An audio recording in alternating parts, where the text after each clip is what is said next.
সময়ৰ সময়ত মাৰিব জানিলেহে ইয়াৰ ফল মধুৰভাৱে লাভ কৰিব পাৰি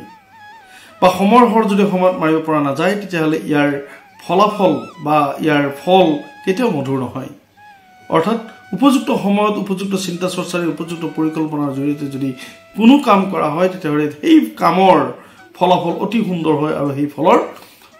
সোৱাদ মিঠা হয় বা মধুৰ হয় নমস্কাৰ বন্ধু বান্ধৱীসকল পুনৰ আন এটা ভিডিঅ' লৈ আপোনালোকৰ মাজত উপস্থিত হৈছো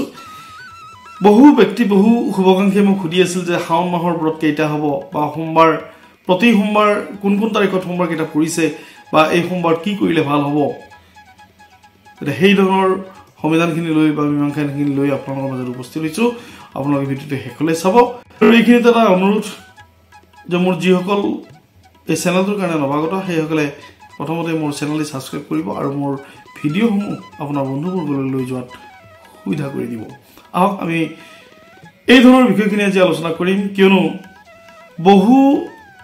সোশ্যাল মিডিয়াৰ বহু ইউটিউবত 14 জুলাই তাৰিখৰ পৰা শাওন মাহ আৰম্ভ হ'ব দেখুৱাই আছে অৰ্থাৎ আমি সকলোৱে জানো যে ভাৰতবৰ্ষত দুই ধৰণৰ পঞ্জিকা ব্যৱহাৰ হয় এক চন্দ্ৰক কেন্দ্ৰ কৰি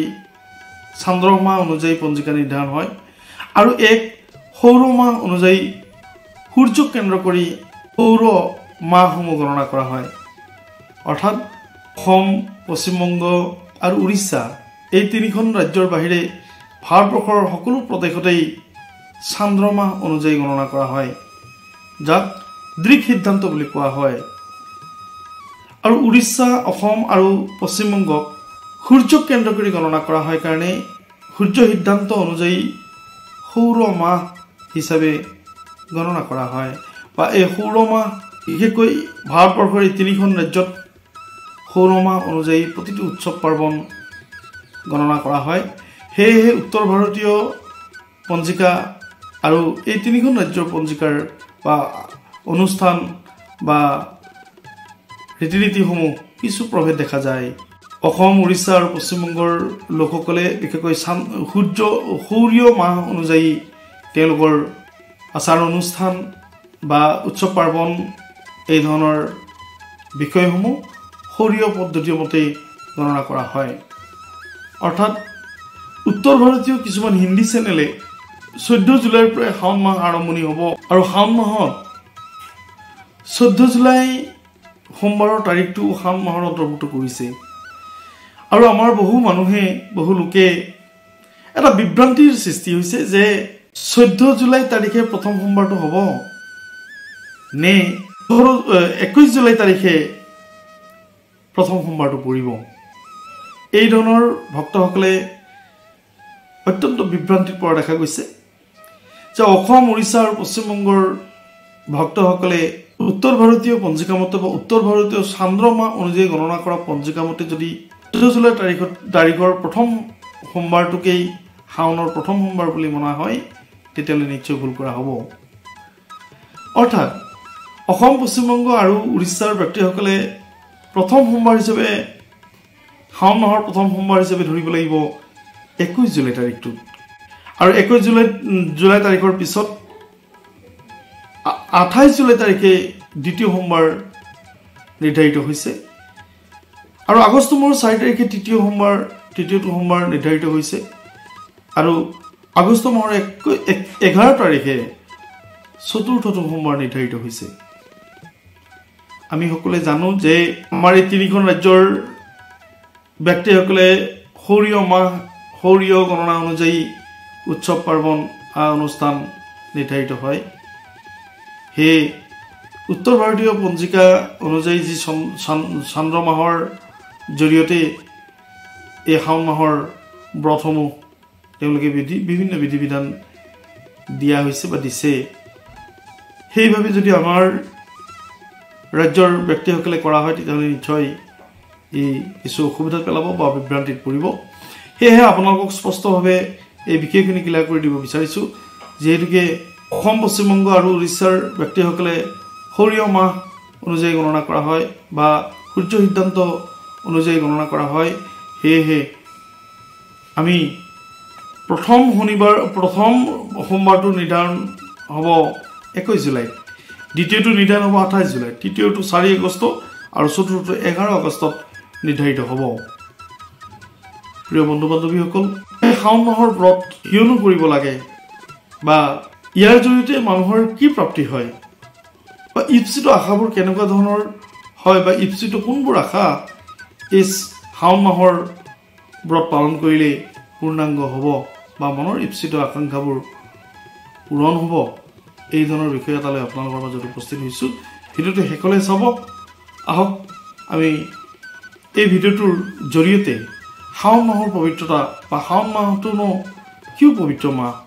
বা এই শাওণ মাহত মহাদেৱ সদাশিৱক কি ধৰণে পূজা অৰ্চনা কৰিলে তেওঁ সন্তুষ্ট হয়, এই ধৰণৰ বিষয়খিনিও আমি অৱগত কৰিব বিচাৰোঁ। শাওণ মাহৰ বিশেষত্ব অত্যন্ত গুৰুত্বপূৰ্ণ। সনাতন ধৰ্মত বিশেষকৈ শাওণ মাহটোক মহাদেৱ সদাশিৱক অৰ্পণ কৰা হৈছে বা মহাদেৱৰ বিশেষ এই শাওণ মাহটো অতি পবিত্ৰ বুলি মান্যতা দিয়া হৈছে। এই শাওণ মাহত মহাদেৱ সদাশিৱক আৰাধনা কৰা হয়। মহাদেৱ সদাশিৱক সন্তুষ্ট কৰা দেখা যায় ভক্তসকলে। বা এই শাওণ মাহত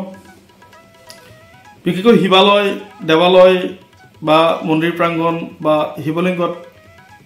জলাভিষেক কৰা দেখা যায়, ৰুদ্ৰাভিষেক কৰা দেখা যায় আৰু মনৰ ইপ্সিত আশাসমূহ ফলপ্ৰদায়ক হিচাপে পাবৰ কাৰণে ইপ্সিত আশাসমূহ ৰূপায়ণ কৰাৰ কাৰণে ঈশ্বৰক সন্তুষ্ট কৰা দেখা যায়। যি নহওক, এই যে শাওণ মাহ, এই শাওণ মাহৰ পবিত্ৰতানো কিয় বা এই শাওণ মাহটো কিয় ইমান পবিত্ৰ মাহ বুলি ধৰা হয়, আমি পৌৰাণিক আখ্যানমতে যদি যোৱা হয় বা পৌৰাণিক কথাখিনিলৈ যদি উভতি চোৱা হয়, সাগৰ মন্থনৰ সময়ত অসুৰ আৰু দেৱতাসকলে সাগৰ মন্থন কৰিছিল আৰু এই সাগৰ মন্থনৰ সময়ত বিভিন্ন সামগ্ৰীৰ লগতে বিষ নিৰ্গত হৈছিল আৰু এই বিষ নিৰ্গত হোৱাত দেৱতা আৰু অসুৰসকল বিপাঙত পৰিল। লগে লগে দেৱতা আৰু অসুৰসকলে আৰাধনা কৰিলে সদাশিৱ মহাদেৱক আৰু মহাদেৱ উপস্থিত হৈ সেই সমুদ্ৰৰ পৰা সাগৰ মন্থনৰ পৰা নিৰ্গত হোৱা বিষসমূহ তেওঁ ভক্ষণ কৰি পেলাইছিল আৰু তেতিয়াই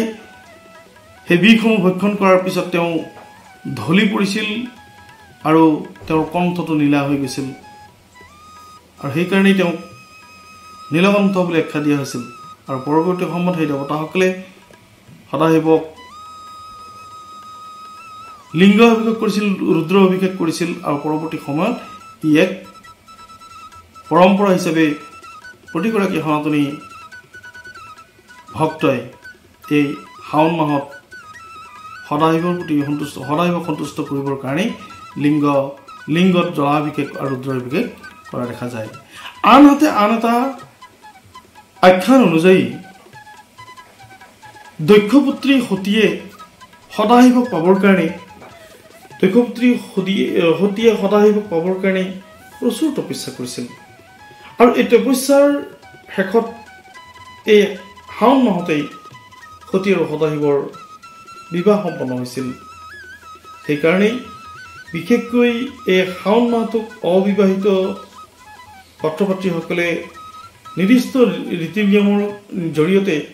সদাশিৱক সন্তুষ্ট কৰিব পাৰিলে উপযুক্ত পাত্ৰ পাত্ৰীৰ সন্ধান পোৱা যায় বুলি জনবিশ্বাস। আৰু এই শাওণ মাহতেই যদি উপযুক্ত ৰীতি নীতিৰে প্ৰতিটো দিন উপবাসে থাকি ঘট স্থাপন কৰি মহাদেৱৰ জপ কৰা হয়, মহাদেৱক সন্তুষ্ট কৰিবৰ কাৰণে বিভিন্ন উপাচাৰেৰে তেওঁক পূজা কৰা হয়, তেতিয়াহ'লে সদাশিৱ সন্তুষ্ট হয় আৰু তেওঁ আৰ্থিক অনাটন, চাকৰি বাকৰি, ধন জন, ঐশ্বৰ্য বিভূতি, জ্ঞান বিজ্ঞান, বিয়া বাৰু, সতী সন্তানকে আদি কৰি বিভিন্ন দিশত তেওঁ আশীৰ্বাদ পুষ্ট হয় বা আশীৰ্বাদ প্ৰদান কৰে। গতিকে মহাদেৱৰ এই প্ৰিয় মাহটো শাওণ মাহটোত আমাৰ ভক্তসকলে বিভিন্ন ধৰণে উপবাস ব্ৰত ৰাখে। অৱশ্যে এই শাওণ মাহৰ প্ৰতিটো দিনেই অতি পবিত্ৰ দিন বুলি মান্যতা আছে আৰু এই শাওণ মাহত নতুন কাম আৰম্ভ কৰিব পাৰিলে সেই কাম দীৰ্ঘস্থায়ী হয় আৰু পূৰ্ণাংগ হয়। এই শাওণ মাহত বিশেষকৈ বিবাহ উপযোগী পাত্ৰ পাত্ৰীসকলে তেওঁলোকে যদি ইপ্সিত পাত্ৰ পাত্ৰীৰ সন্ধানত মহাদেৱক সন্তুষ্ট কৰে তেতিয়াহ'লে এই ফল তাৎক্ষণিকভাৱে লাভ হোৱা দেখা যায় গতিকে এই শাওণ মাহত পবিত্ৰ শাওণ মাহত বিভিন্ন প্ৰকাৰে মহাদেৱ সদাশিৱক সন্তুষ্ট কৰা দেখা যায় বন্ধু বান্ধৱীসকল আমি এনেধৰণৰ ভিডিঅ' এটা লৈ আপোনালোকৰ মাজত উপস্থিত হৈছিলোঁ যদি ভিডিঅ'টো ভাল লাগে এটা লাইক কৰিবলৈ নাপাহৰিব আৰু কমেণ্টত গৈ ওম নমঃ শিৱায় বুলি ভক্তি সহকাৰে লিখিবলৈ নাপাহৰিব সদায় শাওণৰ প্ৰতিটো দিন প্ৰতিটো সোমবাৰ আপোনালোকে ভালে কুশলে যাওক আৰু সুন্দৰভাৱে আপোনালোকৰ মনৰ ইচ্ছিত আশাসমূহ মহাদেৱ সদাশিৱৰ লিংগত জলাভিষেক ৰুদ্ৰাভিষেকৰ জৰিয়তে মনৰ ইচ্ছিত আশাসমূহ পূৰ্ণাংগ কৰাৰ ব্যৱস্থা কৰক আৰু প্ৰতিগৰাকী ভক্তলৈ এই শাওণ মাহৰ আন্তৰিক শুভেচ্ছা জ্ঞাপন কৰি আজিলৈ এৰিছোঁ ধন্যবাদ